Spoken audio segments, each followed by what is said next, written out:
Serving the Republic of the Philippines for more than 75 years. Ito po ang Presidential Broadcast Service. Ang Pilipinas ngayon! Narito na ang pinakamainit na mga balita na nakalap sa bawat sulok ng bansa. Ihahatid sa bawat Pilipino saan man kayo sa mundo. Ang Pilipinas ngayon! Pakinggan ang bawat kaganapan sa bawat lalawigan. Ito ang Pilipinas ngayon!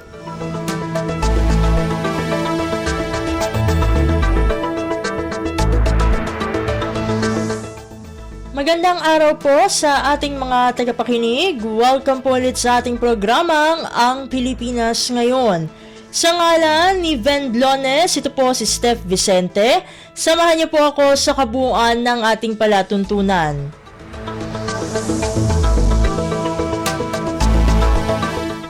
Tulad ng dati, mapapakinggan po ang ulat ng ating mga kapatid na himpilan sa probinsya, ang ating mga segmentong balitang negosyo at kalakalan, balitang sports, at balitang artista maging ang ilan sa mga pangunahing balita mula dito sa ating bansa.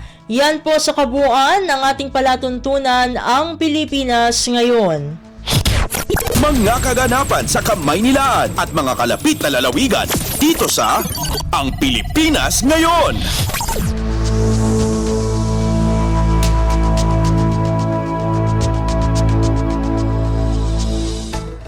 Sa mahahalagang balita, pinangunahan ni Pangulong Ferdinand R. Marcos Jr. ang panunumpa ng mga bagong talagang opisyal at ilang asosasyon sa isang seremonya sa Palasyo ng Malacanang nitong Miyerkules, Oktubre 4. Kabilang sa mga nanumpa ay mga opisyal mula sa Philippine Coast Guard o PCG, Bureau of Jail Management and Penology o BJMP at National Commission on Indigenous Peoples o NCIP.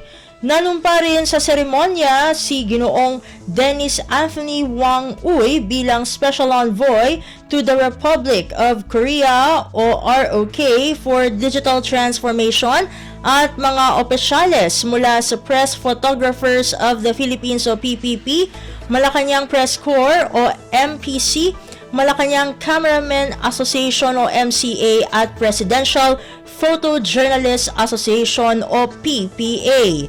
Narito ang naging mensahe ni Pangulong Ferdinand R. Marcos Jr. sa naturang kaganapan.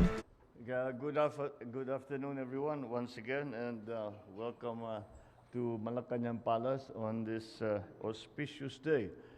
We witness the oaths of exemplary and honorable individuals who have been and who will continue to be assets to our country.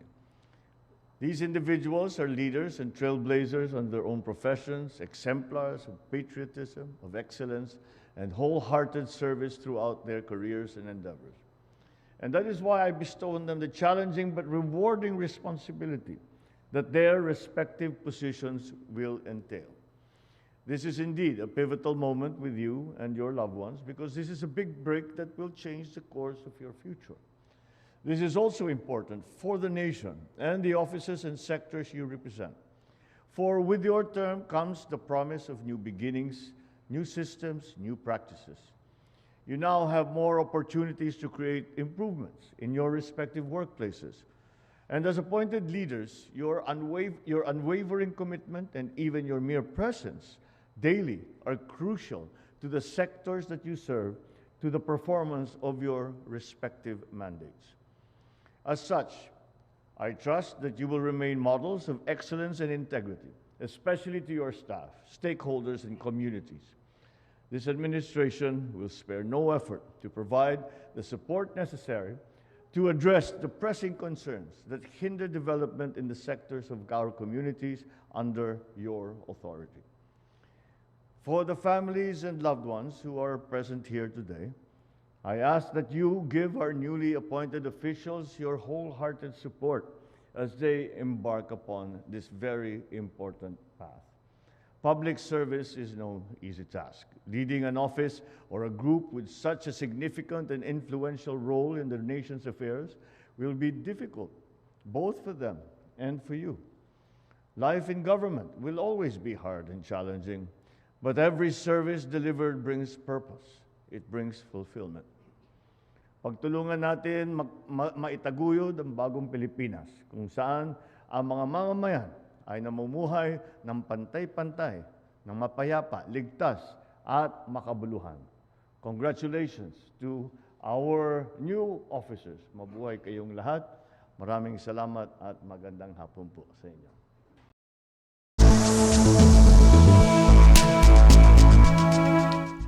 Si Pangulong Ferdinand R. Marcos Jr. Kumpleto, detalyadong balitaan, di papahuli sa mahahalagang kaganapan. Kamustahin ang inang bayan, ang Pilipinas ngayon.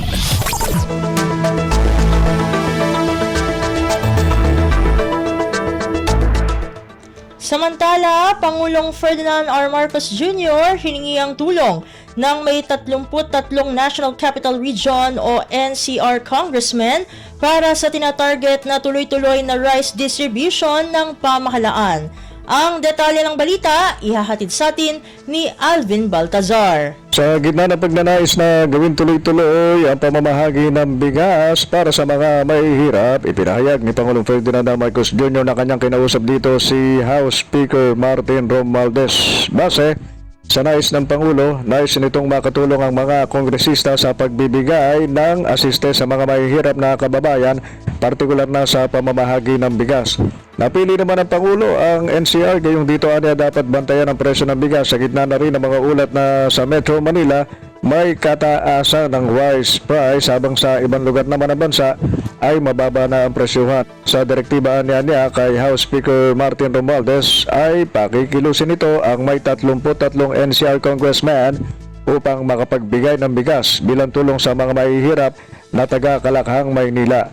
Ang hakbang ayon sa Pangulo ay gagawin kasunod ng pagtatanggal sa price cap sa bigas habang magiging tuloy-tuloy pa rin ang pamamahagi ng rice distribution sa mga nangangailangan. Pakinggan natin si Pangulong Ferdinand Marcos Jr. There are 33 NCR congressmen. Ngayon, ang gagawin is the 33 NCR congressmen will be giving the assistance na magbibigay tayo ng bigas doon sa iba't ibang area dito sa Metro Manila. Mula sa Palasyo ng Malacanang, Alvin Baltazar, Radyo Pilipinas. Pasada ng mga balita mula sa Pilipinas para sa mga Pilipino saan man sa mundo. Ang Pilipinas ngayon.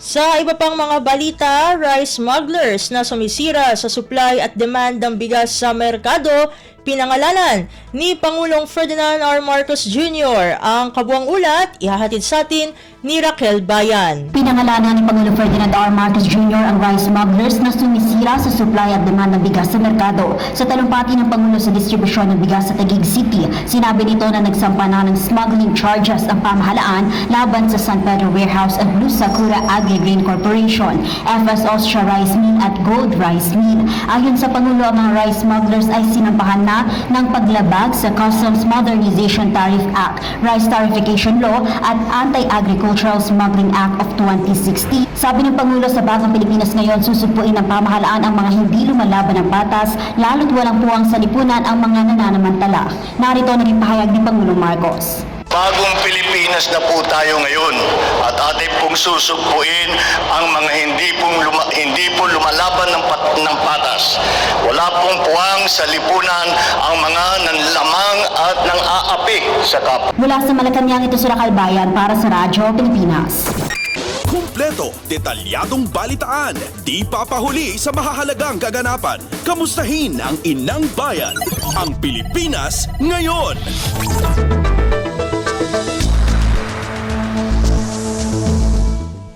Samantala, International Monetary Fund o IMF kinalala ang strong pandemic growth ng Pilipinas. Ang detalye ng balita, ihahatid sa atin ni Melanie Valdos Reyes. Kinilala ng International Monetary Fund ang strong pandemic growth ng Pilipinas. Base sa preliminary findings ng IMF, inaasahan ang paglago ng ekonomiya ng 6.0% sa susunod na taong 2024. Ayon kay IMF Chief of Mission Shanaka Jayannath Perry, Ang nakikitang paglago sa 2024 ay bunsod ng inaasahang malawak na government spending at ang mataas na demand ng export. Ikinatuwa naman ni Finance Secretary Benjamin Jokno ang pagkilala sa economic prospect ng bansa. Ayon sa kalihim, ang pinakahuling assessment ng multilateral institution ang patunay nila sa tamang direksyon, ang policy roadmap ng Marcos Jr. administration. Paliwanag ni Jokno na bibigyan daan ng Maharlika Investment Fund at public-private partnership ang kinakailangang infrastructure development ng bansa. Melanie Valdos Reyes para sa Radyo Pilipinas. Pasada ng mga balita mula sa Pilipinas para sa mga Pilipino saan man sa mundo. Ang Pilipinas ngayon.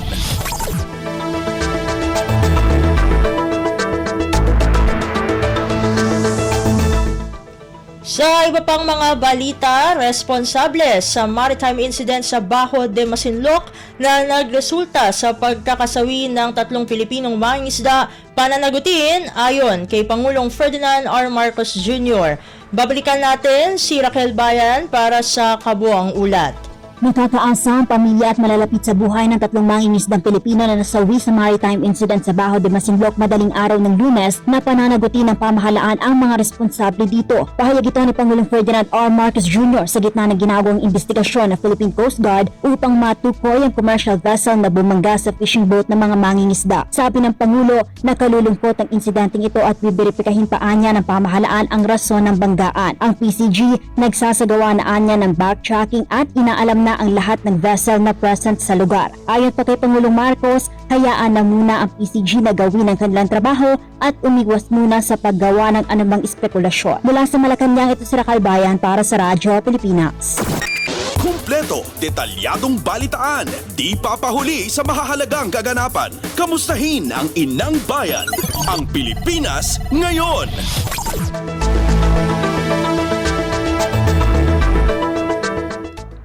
Sa kaugnay na balita, mabilis na usad ng investigasyon sa nangyaring pagbangga sa isang bangkang pangisda sa West Philippine Sea, panawagan ng grupo ng mangingisda.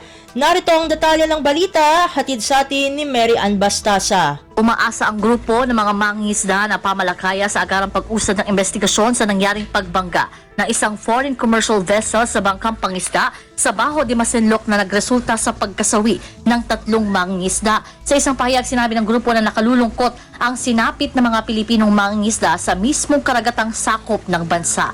Para sa pamalakaya, dapat na matiyak na magiging impartial o walang kikilingan na investigasyon sa naturang insidente at mapapanagot ang nasa likod nito. Hiling din ng grupo na mabigyan ng tulong ng pamahalaan ang kaanak ng mga nasawi at gayon din ang iba pang mangingisda na sakay ng bangka. Batay naman sa ulat ng PCG, kabilang sa nasawi sa insidente ang kapitan mismo ng FB Darin, habang may 11 crew member ang nakabalik na sa Barangay Cato, Infanta sa Pangasinan. Ito si Meran Bastasa para sa Radyo Pilipinas. Pasada ng mga balita mula sa Pilipinas para sa mga Pilipino saan man sa mundo. Ang Pilipinas ngayon.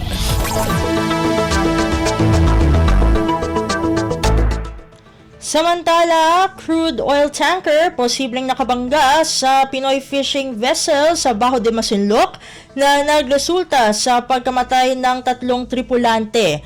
Ang kabuang ulat, ihahatid sa atin ni Lawrence Tanhoco. Isang Princess Anna crude oil tanker na may bandilang Marshall Islands ang posibleng nakabangga sa Pinoy fishing vessel sa Bajo de Masinloc na nagresulta sa pagkamatay ng 3 tripulante. Paliwanag ng Philippine Coast Guard, ang detaling binigay sa kanila ng mga crew at survivors ng lumubog na FFB Darin ay nagtutugma sa kanilang ginawang cross-referencing. Dahil dito ay makipag-ugnayan ng Coast Guard sa Marshall Islands para pagtulungan o para sa patutunguhan ng nasabing tanker vessel. Inaasahan naman na magsasagawa ng press conference ang Philippine Coast Guard ngayong hapon hinggil sa nasabing insidente. Mula pa rin dito sa lungsod ng Maynila, Lawrence Tanhoco, Radyo Pilipinas.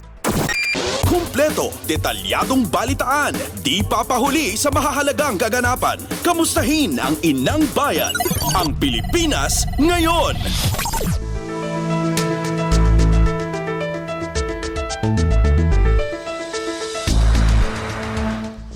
Sa iba pang mga balita, Department of Transportation o DOTR nagbabala ukol sa pagbili ng mga hindi otorisadong beep card.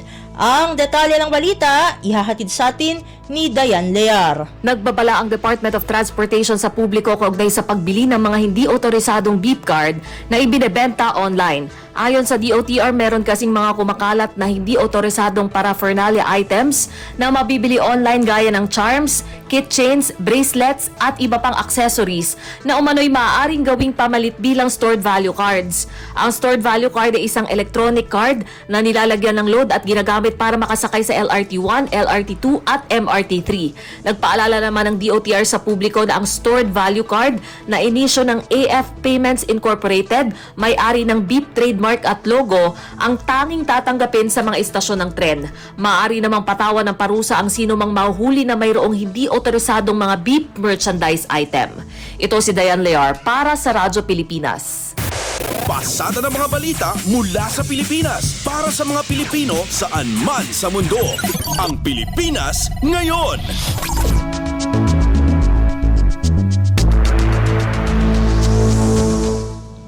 Sa balitang Senado, pagpapaigting ng depensa ng gobyerno laban sa mga cybercrime, pinatitiyak ni Senadora Grace Poe. Ang kabuang ulat ihahatid sa atin ni Nympha Asuncion. Dapat tiyakin ng pamahalaan na magiging matatag ang depensa nito laban sa mga pag-atake ng cybercriminals ayon kay Senate Committee on Public Services Chairperson Senadora Grace Poe. Binigyan din ni Poe na bilang tagapag-ingat ng mga mahalagang impormasyon ng taong bayan ay dapat na itatag ng gobyerno ang pinaka-secure na firewall laban sa cybercrime. Ang pahayag na ito ng Senadora ay kasunod ng pagtitiyak ng Philippine Health Insurance Corporation o PhilHealth na walang datos ng sinumang PhilHealth member ang naapektuhan ng naranasang cyber attack ng kanilang sistema. Nanawagan ang mambabata sa Department of Information and Communications Technology o DICT at iba pang mga kaugnay na ahensya na tiyakin na ang security systems ng mga departamento ng pamahalaan ay protektado mula sa mga hacker.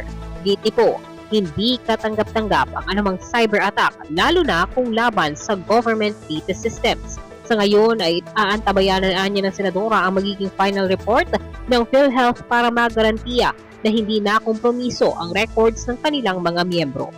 Mula Senado, ito si Nympha Asuncion para sa Radyo Pilipinas. Kumpleto, detalyadong balitaan, di papahuli sa mahahalagang kaganapan. Kamustahin ang inang bayan, ang Pilipinas ngayon.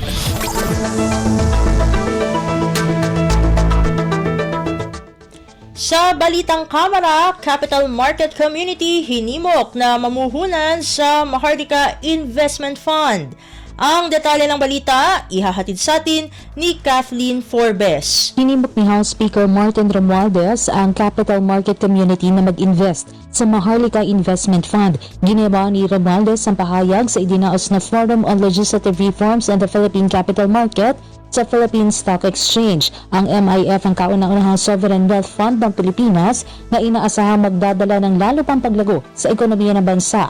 Sa naturang forum, binigyan diin muli ng House Leader ang gumagandang ekonomiya ng Pilipinas sa kabila ng global slowdown. Ito'y bunsod-angin ng mga inisyatiba at reforma sa pananalapi at pagbubuwis ng Marcos Jr. Administration upang makaakit ng foreign investment sa bansa. Katunayan sa pagtayaan niya ng World Bank, ang Pilipinas ang fastest growing economy sa Southeast Asia at maaring pumalo sa 5.7% ang ating GDP pagsapit ng 2025. Ito si Kathleen Forbes para sa Radyo Pilipinas. Pasada ng mga balita mula sa Pilipinas para sa mga Pilipino saan man sa mundo. Ang Pilipinas ngayon.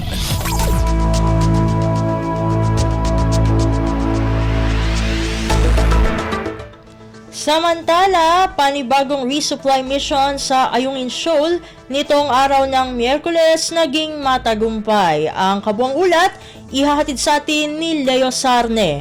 Matagumpay na naisagawa ang ipinagutos ng Pangulong Ferdinand Marcos Jr. na panibagong rotation and resupply mission sa Ayungin Shoal kahapon. Sa isang statement, pinuri ng National Task Force on the West Philippine Sea o NTF West Philippine Sea ang dedikasyon, determinasyon at profesionalismo ng mga tauhan ng AFP at Philippine Coast Guard na nagtulungan para maisakatuparan ang misyon. Ito ay matapos na maihatid ng Philippine Supply Ships Unaiza May 1 at Unaiza May 2 na in-escort ng PCG vessel BRP Cabra at BRP Sindangan ang mga supply sa tropang nakaistasyon sa BRP Sierra Madre. Ayon sa NTF West Philippine Sea, na isagawa ang misyon sa kabila ng pagtatangka ng malaking bilang ng barko ng Chinese Coast Guard at Chinese Maritime Militia na harangin, iharas at hadlangan ng regular na resupply mission. Binigyang diin ng NTF West Philippine Sea na ang regular na resupply at maintenance mission sa BRP Sierra Madre ay bahagi ng normal na operasyon para masiguro ang kaligtasan ng mga tauhang nakaistasyon sa naturang barko. Dagdag ng NTF West Philippine Sea na ito ay lehitimong ehersisyo ng administrative functions ng pamahalaan sa West Philippine Sea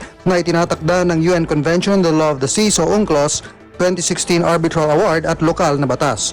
Mula sa AFP, ito si Leo Sarne para sa Radyo Pilipinas. Kumpleto, detalyadong balitaan, di papahuli sa mahahalagang kaganapan. Kamustahin ang inang bayan, ang Pilipinas ngayon.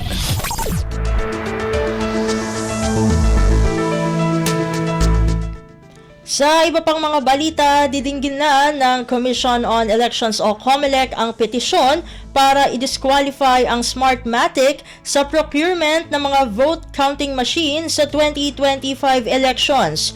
Ayon kay COMELEC Chairperson George Erwin Garcia, nais nilang dinggin ang naturang petisyon upang agad makapagpalabas ng desisyon bago ang bidding ng mga bagong makina sa susunod na taon. Ang naturang petition for disqualification laban sa Smartmatic ay inihain sa COMELEC ng grupo ni na dating COMELEC Commissioner Augusto Lagman. Base sa kanilang petisyon, dapat daw ay huwag payagan na makasali sa bidding ang Smartmatic dahil sa pagdududa sa integridad ng mga nagdaang halalan.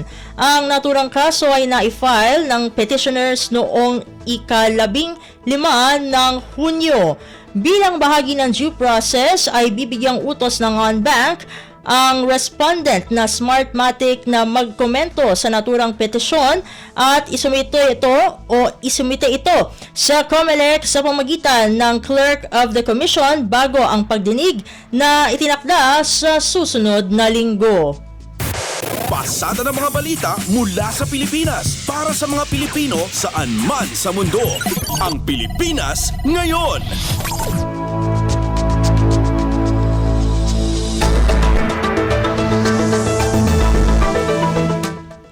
At iyan ang mga maiinit na balita para sa araw na ito, samantala ating antabayanan ang mga ulat mula sa ating mga kapatid na himpilan sa probinsya para sa ating regional news. Balita mula sa lalawigan sa bawat rehiyon ng ating bayan. Dito sa Ang Pilipinas Ngayon.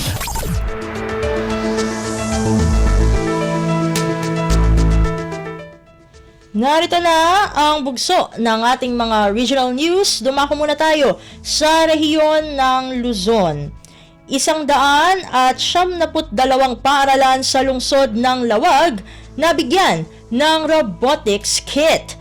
Ang kabuuan ng ulat ihahatid sa atin ni Jude Pitpitan mula sa Lawag. Agarop talupulo katupat ng elementary school ken limang high school tinabulungan ti robotics kit diti siyudad ti Lawag manipod iti lokal gobyerno. Kinana ni Mayor Michael Marcos Kion aday tikat mangipasimudag ti commitment ti Department of Education para iti napimpintas nga edukasyon babaan ti panang pabileg kadagiti estudyante ken panang ipaayda kadagiti ramit tapno makasursuro da iti teknolohiya. Babaan ti panakay paay kadagitoy adan ti mausar dagiti estudyante tapno may aplikar da dagiti leksyon ang masursuro da. Napunduan da ito'y iti 3 million pesos akay batugan iti 192 units ti robotics kit. Basar ti presentasyon ti DepEd agop operar ti nasong robotics kit babaan ti smartphone ket dito'y payan nga i-program dagiti ubing no ana ti maobra iti robot da. Manipod iti Radyo Pilipinas Lawag daytoy ni Jude Pitpitan para iti Radyo Pilipinas World Service.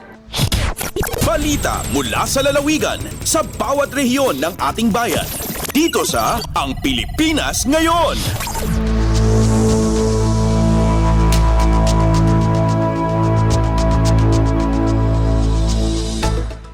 Inyong napakinggan ang ulat ni Jude Pitpitan mula sa Lawag. Dumako naman tayo sa Agoo. Mga kandidato sa La Union nanumpang iiwas sa gulo upang makamit ang SAFE BSKE 2023. Ang detalye ng balita ihahatid sa atin ni Glenda Sarak. Kimpanamnama dagiti kandidato iti barangay ken sangguniang kabataan elections yung BSKE iti syudad ti San Fernando La Union ti panakikaysada tapno maragpat ti secure, accurate, free and fair election yung ti makunkun ang safe BSKE 2023. Nagpermay ti peace covenant yung saritaan kapya ti 8 kat 50 a kandidato manipod iti 50 kat siyam a barangay ti syudad. Kabayatan ti candidates forum a pinasatan dagiti kandidato in pagganatgat kadakwada ni Attorney Reddy Balarbar, acting city election officer for dagiti masapol nga aramidan ken maiparit nga aramidan kabayatan te eleksyon. Kini daw ni Police Lieutenant Colonel Fernando Acain Jr., Chief of Police ti San Fernando City PNP ti panakikaykay sa ti komunidad tapno magunod ti natalgad ken natalinaay nga eleksyon iti syudad ti San Fernando. Manipod RP Aggoo day tiniglan da bakungan sarak para iti Radyo Pilipinas World Service. Balita mula sa lalawigan sa bawat rehiyon ng ating bayan. Dito sa Ang Pilipinas Ngayon.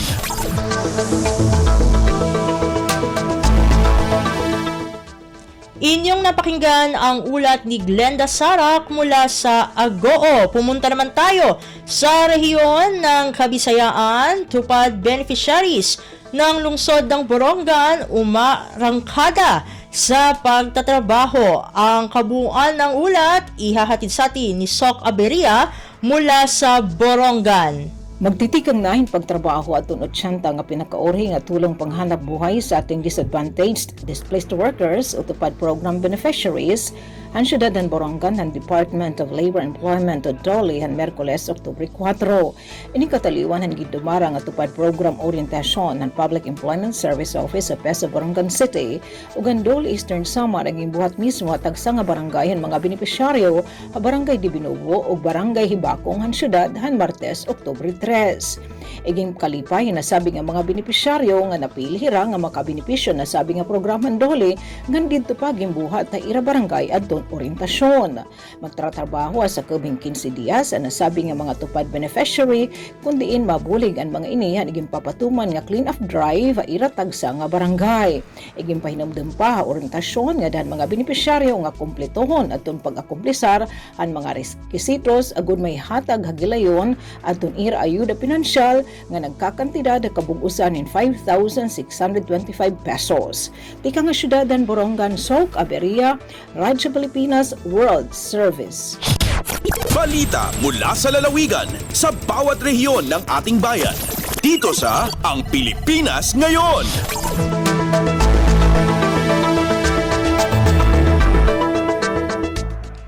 Inyong napakinggan ang ulat ni Sok Aberia mula sa Borongan. Dakuin naman natin ang sogod. Mga nanalo sa Youth Digital Content Creation pinarangalan ng Southern Leyte PPO. Pakinggan ang detalye ng balita mula kay Dalia Orit. Malampuson nga gilunsad sa Southern Leyte Provincial Police Office kon SLPPO ang kompetisyon nga nagpakita sa mga batan-on sa ilang talento. Tumong sa 3rd Youth Digital Content Creation nga mahataga ng mga kabatanunan og importanteng papel sa pagpalambo sa komunidad, ilabi na ang pagpugong sa krimen sa ilang tagsa-tagsa ka lugar. Pinaagi sa ilang masterpiece, drawing, musika ug mubo nga pelikula, gipakita sa mga batanon sa lalawigan ang ilang aktibong pakigtambayayong sa mga otoridad. Gipasidunggan sila si Maritoni Valyaspin sa visual art nga kategorya, Chada Dance Troupe sa performing arts, Jade Cabonilla sa literary arts, o KK. Libho chapter alang sa short film category. Matod pa ni Police Lieutenant Colonel Mark Nalda sa SLPPO, usa kini sa mga pamaagi aron mapalambo ang kahibalo ug tingog sa mga kabatanunan sa mga isyu nga may kalabutan sa kahapsay ug kalinaw sa probinsya. Nang hinaot ang opisyal nga kini makadasig sa ubang mga batanon nga mahimong mas aktibo sa pagsulbad sa mga hagit sa krimen ug sa pagpadayag sa ilang mga pangandoy alang sa katawhan. Gikan sa Radyo Pilipinas Sogod, kini si Dalia Abiara ulit para sa Radyo Pilipinas World Service. Balita mula sa lalawigan sa bawat rehiyon ng ating bayan. Dito sa Ang Pilipinas Ngayon.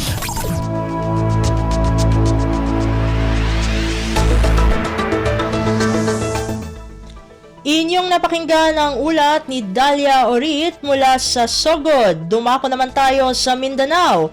anti-insurgency program sa lungsod ng Cagayan de Oro City epektibo. Ang kabuang ulat ihahatid sa atin ni Ryan Carbon mula sa Cagayan de Oro.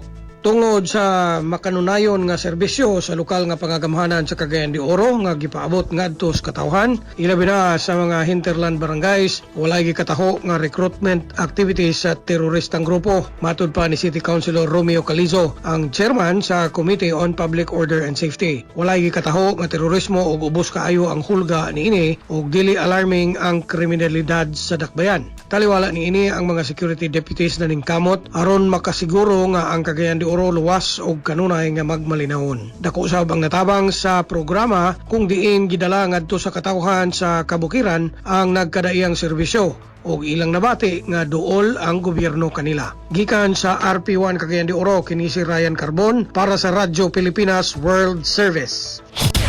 Balita mula sa lalawigan sa bawat rehiyon ng ating bayan. Dito sa Ang Pilipinas Ngayon.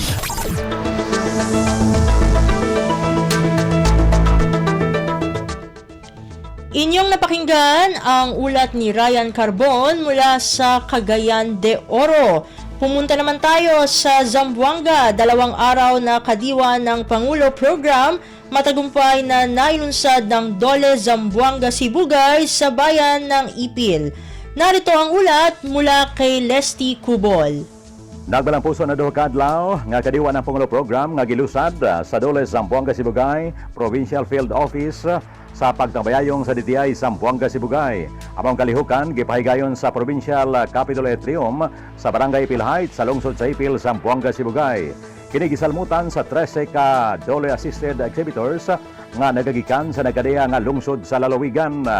Naglangkob sa mga display sa kadiwa ng Pangulo ang mga dekalidad o lokal nga mga produkto kay labihan kaubos ang presyo.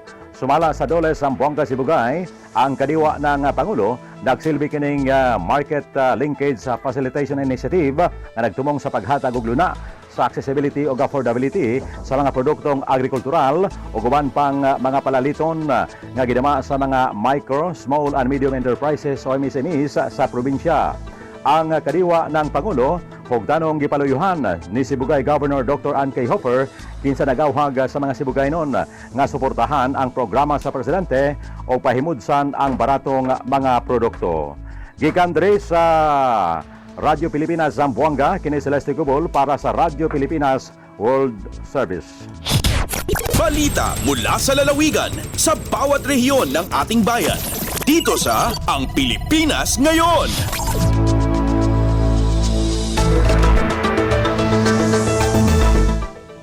Inyong napakinggan ang ulat ni Lesty Cubol mula sa Zamboanga. Dumako naman tayo sa Iligan. Halal certification tinalakay sa ginanap na press briefing ng Department of Trade and Industry o DTI para sa paggunita ng Consumer Welfare Month. Ang kabuang ulat ihahatid sa atin ni Alwidad Bashir. Usa ka press briefing alang sa Consumer Welfare Month ang gipahigayong bag-o lang karong bulan sa Oktubre dinhi dapit sa Robinsons Place Iligan diing gipanguluhan kini sa Department of Trade and Industry o DTI Lanao del Norte Provincial's Office. Nagkadayong aktibidad nga giandam sa ahensya uban ilang makaabag gikan sa gobyerno o pribadong organisasyon o sektor ang gituki. Ang tema sa Consumer Welfare Month karon 2023 na himong init nga gisgutan. Diin nagpakita kini sa paghatag og gibugatong sa kasamtangang henerasyon o pagbintinar sa pag-uswag sa uso ng kalain-laing industriya o ang ilang gitawag na Gen S, Generation Sustainable. Usa sa mga nadiskusyonan dito sa nahimong press conference ay ang halal certification sa mga produkto o mga establishment diri sa Iligan City o sa Tibok, Lanao del Norte. Matod sa ahensya, dili sayon ang proseso sa pag-certify sa mga produkto o ang mga establishment nga mahimong halal tungod kay moagi kini sa makuting investigasyon sa tibok produkto o ang negosyo. Gihatagan og kibugaton sa DTI nga adunay mga buhatan nga kauban sa programa sa paghimo sa mga produkto na halal. Dugang pa sa ahensya, open sila sa mga gustong mutabang sa mga negosyo o kumpanya na gustong magpahalal certify. Ang DTI mausa sa mga ahensya sa gobyerno nga aktibong nagpaisugda sa halal certification dili lang diri sa Iligan City or diri sa Lanao del Norte kundi sa tibuok nasod nato diri sa Pilipinas. Gikan sa RP Iligan, Alwidad Bashir para sa Radyo Pilipinas World Service. Balita mula sa lalawigan sa bawat rehiyon ng ating bayan. Dito sa Ang Pilipinas Ngayon.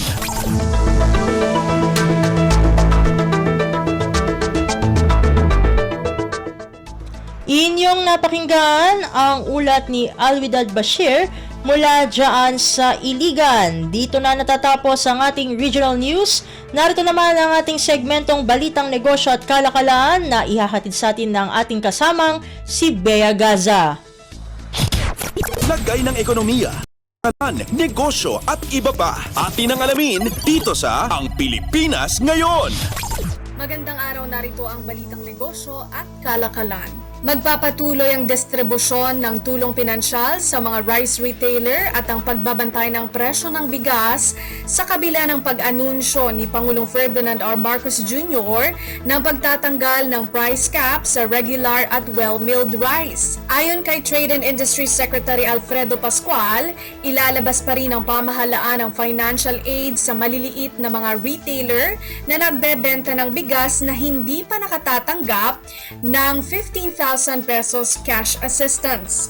Batay sa pinakahuling datos nitong ika-29 ng Setyembre, naglabas ang pamahalaan sa pamamagitan ng Department of Social Welfare and Development o DSWD ng kabuang 217.2 milyong piso sa ilalim ng Sustainable Livelihood Program Economic Relief Subsidy para sa 14,480 mula sa kabuang 19,685 targeted rice retailers sa buong bansa. Tumulong ang DTI sa DSWD sa pagtukoy, pag-profile at pagsuri ng mga benepisyaryo ng cash aid. Simula nang maipatupad ang Executive Order 39 na nagtatakda ng price ceilings na 41 pesos kada kilo ng regular milled rice at 45 pesos kada kilo ng well-milled rice, mataas ang compliance rate ng retailers sa buong bansa, ani Pascual, na nasa 81.46% noong ika-28 ng Setyembre. Tiniyak ni Fair Trade and Enforcement Bureau o FTEB Director Philip Sawali na patuloy sila sa pagmonitor ng presyo ng bigas sa pakikipagtulungan sa Department of Agriculture o DA sa kabila ng pagtatanggal na ng price cap sa bigas. Lagay ng ekonomiya, kalakalan, negosyo at iba pa. Atin ang alamin dito sa Ang Pilipinas Ngayon. Positibo pa rin ang pagtaya ng ASEAN Plus 3 Macroeconomic Research Office o AMRO sa ekonomiya ng Pilipinas sa kabila ng pagtaya na babagal ang paglaki ng ekonomiya sa 5.7% ngayong taong 2023. Ito ang pahayag ni AMRO Chief Economist Ho E. Cor sa isang virtual briefing kasabay ng paglalabas ng quarterly update ng AMRO ASEAN Plus 3 Regional Economic Outlook o AREO 2023. Lumaki ang ekonomiya ng Pilipinas sa 4.3% sa ikalawang quarter ng taon, mas mababa mula sa nakaraang quarter na 6.4%. Ito ang nagdala sa year-to-date economic expansion sa 5.3%. Mas mababa din ang pinakahuling pagtataya ng AMRO para sa lokal na ekonomiya kumpara sa naunang 6.2% ang pagtataya nito para sa taong kasalukuyan. Kung maisa sa katuparan ng pagtataya, ang ekonomiya ng Pilipinas ang magiging pinakamataas sa rehiyon. Pagbabanggit ni Cor, tinutulak ng remittance inflows ang domestic demand. Mabuti rin ang lagay ng service sector anya at mas dumarami pa ang foreign tourist arrivals na lalong magpapasigla sa ekonomiya. Ngunit ayon kay Cor, ang pagtaas ng inflation ang hihila pababa sa paglago ng ekonomiya. Lagay ng ekonomiya, kalakalan, negosyo at iba pa. Atin ang alamin dito sa Ang Pilipinas Ngayon. Upang padaliin ang strategic investments sa bansa, iginawad ng Department of Trade and Industry o DTI sa pamamagitan ng Board of Investments o BOI ang Green Lane endorsement sa EdgePoint Tower, 50 billion pesos telco infrastructure project upang mapahusay palalo ang telecommunication services at internet penetration. Iginawad ni BOI Governor Marjorie Ramos Samaniego ang Certificate of Endorsement sa mga kinatawa ng EdgePoint Tower sa pangunguna ni Chief Financial Officer o CFO Mr. Vicente Francisco Aranya. Plano ngayon ng EdgePoint Tower na magtayo at magpaupa ng 6,400 shared passive telecommunications towers sa Pilipinas sa taong 2030. Dagdag pa rito, inaasahang makalilikha ang Telco Tower Project ng aabot sa 700 mga trabaho. Nakahanay ang proyekto sa Philippine Development Plan 2023-2023 Infrastructure Expansion and Upgrades na layong pagandahin ang telecommunication services, palawigin ang connectivity at paghusayin ang internet penetration sa hindi abot na mga rehiyon. Layunin din ng proyekto na pagbutihin ang mobile telecommunication services sa pamamagitan ng pagbibigay access sa essential telecommunications infrastructure at paglikha ng pantay na pagkakataon sa mga bago at dati ng mobile network operators. Lagay ng ekonomiya, kalakalan, negosyo at iba pa. Atin ang alamin dito sa Ang Pilipinas Ngayon. At yan po ang ating balitang negosyo at kalakalan. Ito si Bea Gaza para sa Radyo Pilipinas World Service. Lagay ng ekonomiya, kalakalan, negosyo at iba pa. Atin ang alamin dito sa Ang Pilipinas Ngayon.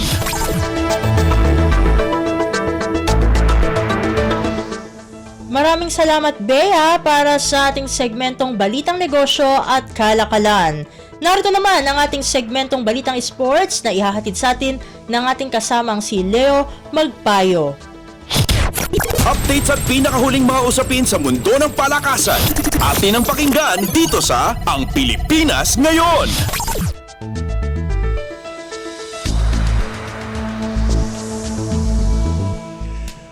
Magandang araw. Narito na po ang Sports Balita.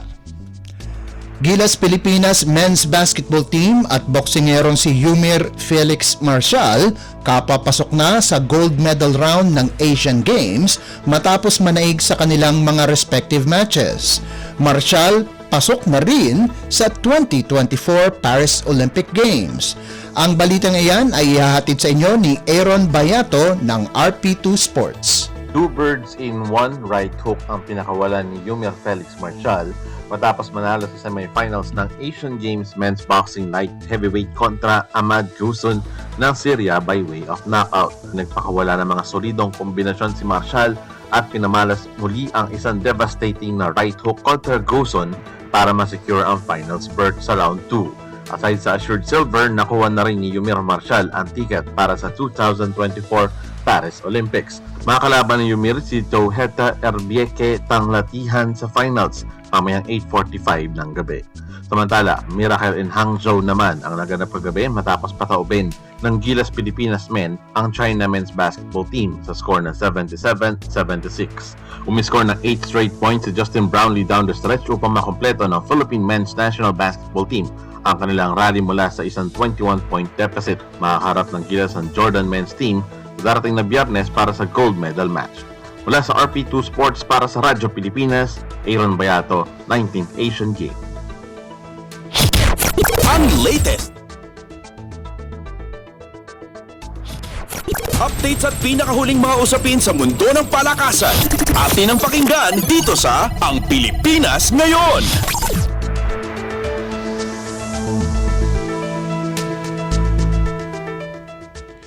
Pagkatapos ng sorpresang pagkatalo mula sa kamay ng National University, bumawi ang Ateneo Blue Eagles laban sa kanilang karibal na De La Salle University Green Archers sa UAAP Season 86 Men's Basketball Tournament. Sumandalang Ateneo kina Kai Balungay at Mason Amos sa fourth period para makuha ang panalo 77-72 kontra sa Green Archers sa larong ginanap sa Mall of Asia Arena. Mayroon ng 1-1 record ang Blue Eagles kapareho ng kanilang karibal na La Salle sa standings ng torneo. Nakalikom si Balungay ng 18 puntos, kasama na ang 16 na rebounds para pangunahan ang Ateneo habang nagambag si Amos ng 12 markers kasama na ang back-to-back triples sa huling 2 minuto ng laban. Subalit si Chris Kuhn ang nanguna sa scoring department para sa Ateneo kung saan siya nakagawa ng 19 na puntos. Nanguna naman sa panig ng Lasal si Kevin Kiambao sa nagawa nitong 17 puntos at 14 na rebounds habang nagambag din si Evan Nell ng 15 markers. Updates at pinakahuling mga usapin sa mundo ng palakasan. Atin ang pakinggan dito sa Ang Pilipinas Ngayon.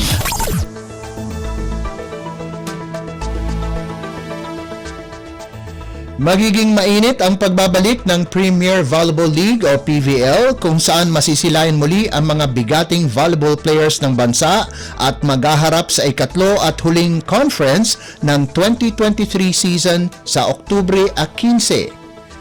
Sa unang pagkakataon, magkakaroon muli ng ikalawang All-Filipino Conference sa parehong season na magsisimula sa Smart Araneta Coliseum kasama ang mga sister teams ng liga.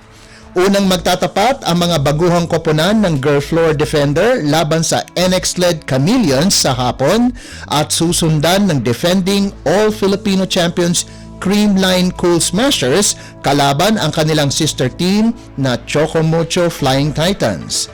Medyo iba ang lineup ng Cool Smashers ngayong season dahil sa pagkawala ni playmaker Gia De Guzman na maglalaro sa Japan V-League.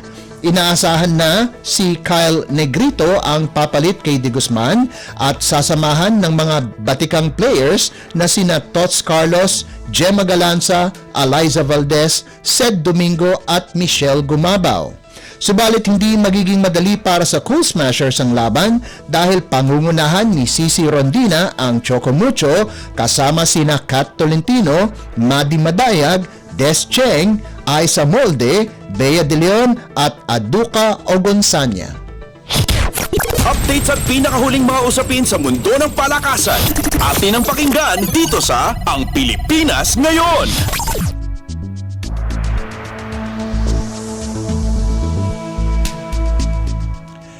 At yan ang pinakahuling balita sa larangan ng palakasan. Para sa Radyo Pilipinas World Service, ito po si Leo Magpayo.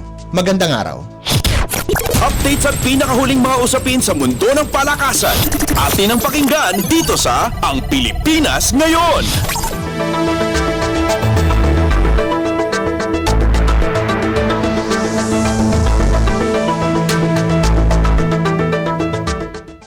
Maraming salamat Leo para sa ating segmentong Balitang Sports. Samantala narito na ang mga latest chika sa ating segmentong Balitang Artista kasama ang nag-iisang si Mama JT. Ang latest, ang hottest sa showbiz and entertainment. Heto na sa Ang Pilipinas Ngayon. Hello! Magandang araw sa ating mga chismoso at chismosa na nag-aabang ng ating balitang artista. Nandito na ulit si Mama JT para maghatid ng mga trending na balita sa mundo ng showbiz. O ito na, ang ratsyada ng mga chika. Ikinasal na ang kapuso actress at dating beauty queen na si Maxine Medina sa kanyang diving instructor partner na si Tammy Liana. Naganap ito noong October 3 sa Antipolo City at isinagawa din ang reception ng kasal sa nasabi ding lungsod.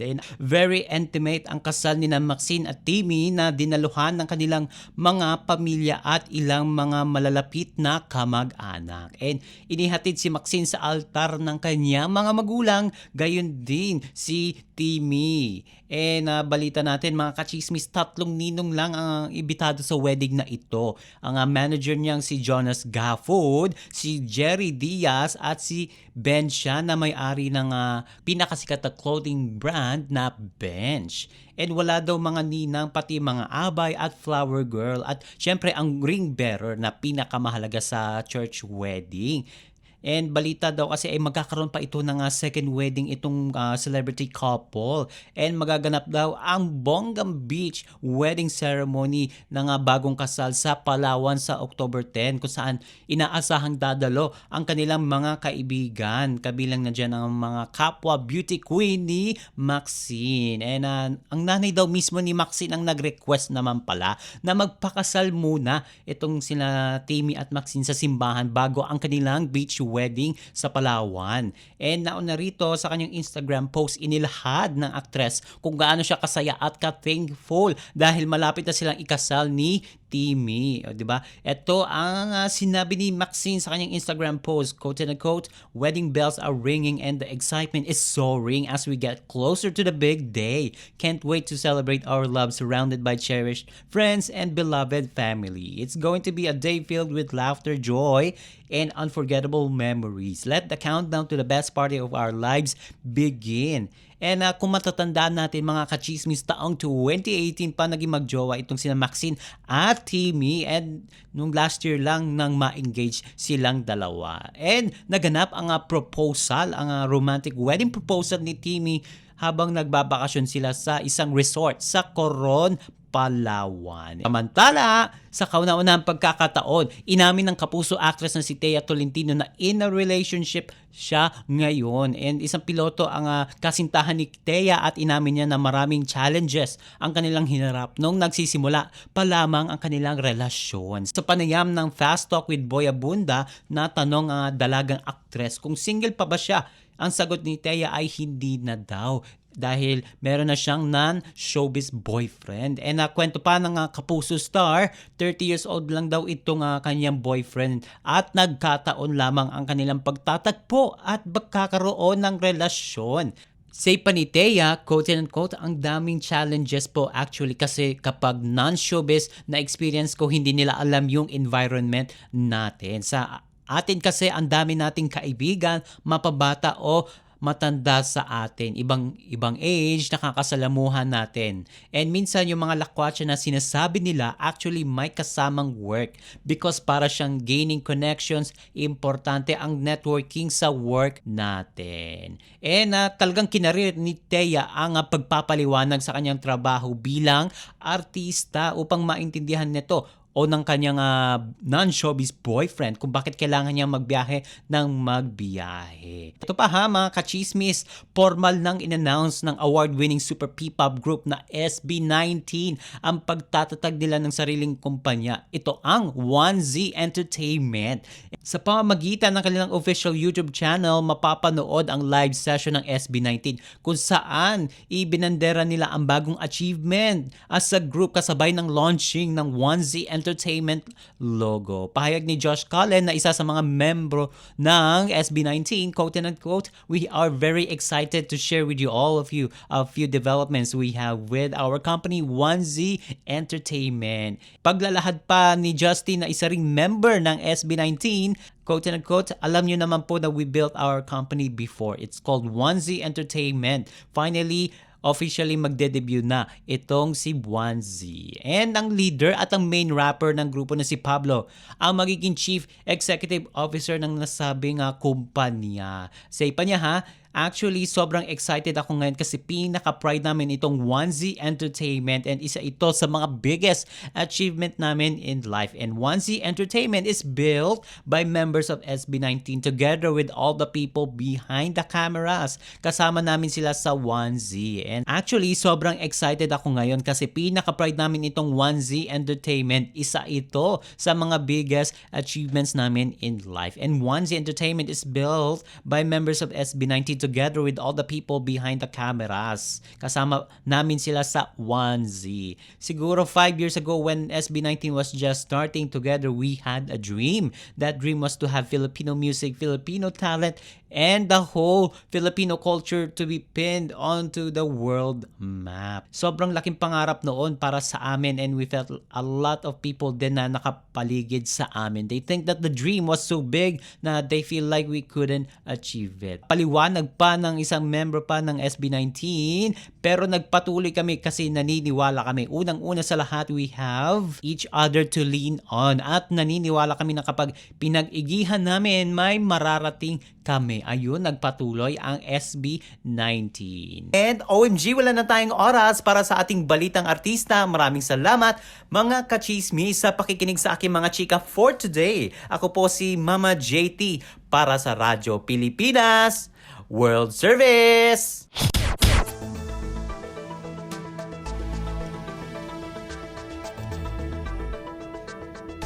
Ang latest, ang hottest sa showbiz and entertainment. Heto na sa Ang Pilipinas Ngayon.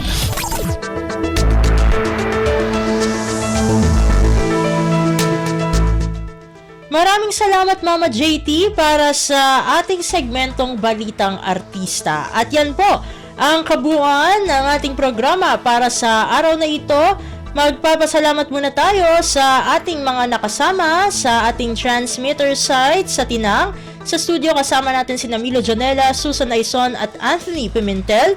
Maraming salamat din sa mga naghatid ng mga ulat mula dito sa Kamaynilaan at mga probinsya, pati na rin ang naghatid sa atin ng segmentong Balitang Negosyo at Kalakalan na si Bea Gaza at ng segmentong Balitang Sports na si Leo Magpayo. Pinasasalamatan natin muli ang naghatid sa atin ng ating segmentong Balitang Artista na si Mama JT. At syempre, maraming salamat sa ating station manager na si Mr. Ray Sampang. Maraming salamat po hanggang sa susunod na edisyon ng ating palatuntunan.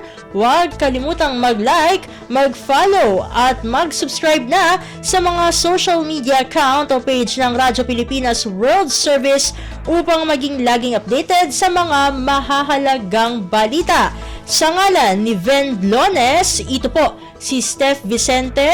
Mabuhay po tayong mga Pilipino. At yan ang Pilipinas Ngayon. Muling samahan si Ven Blones sa parehong oras at alamin ang pinakahuling mga kaganapan at balita saan man kayo naroon. Ang Pilipinas Ngayon!